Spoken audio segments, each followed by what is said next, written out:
all institutions attain a certain momentum toward the preservation of their own vested interests. And science, and the handmaiden of science, which is modern technocratic government, have created a number of cultural institutions that have a friction with the reemergence of the spirit.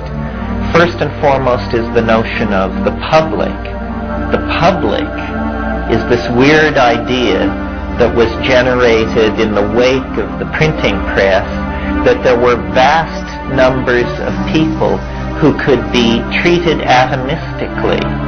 They didn't have to be thought of as individuals. They could be thought of as various classes, masses of people to be manipulated.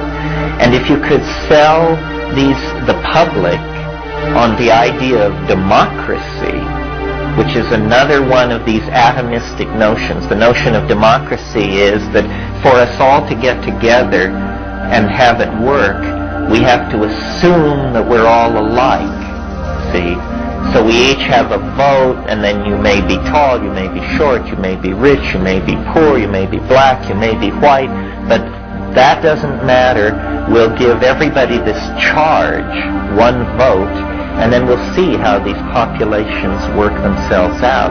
What they don't tell you is that at the same time that you build this definition of the citizen, you also build the institutions which subvert the citizen. So the citizen is not free to act out and express the wishes of the citizen. The citizen is a consumer of ideological models that are sold to the citizen through agencies of mass propaganda. So there's this peculiar playing off of one against the other.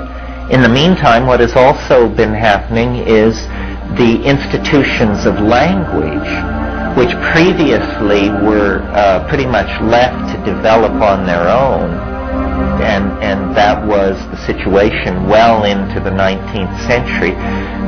Through the power of the printing press, the evolution of language also became something under the control of these institutions, and they very quickly have replaced whatever reality may have been impinging into the lives of the citizens with concepts. Concepts replace reality.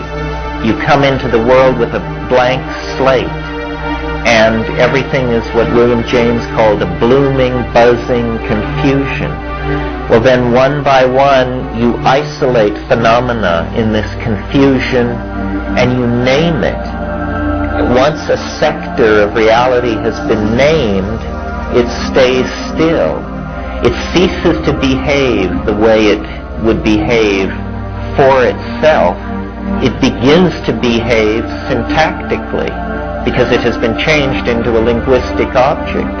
When things behave syntactically, they are either subjects or objects, or the syntactical machinery which relates these two together.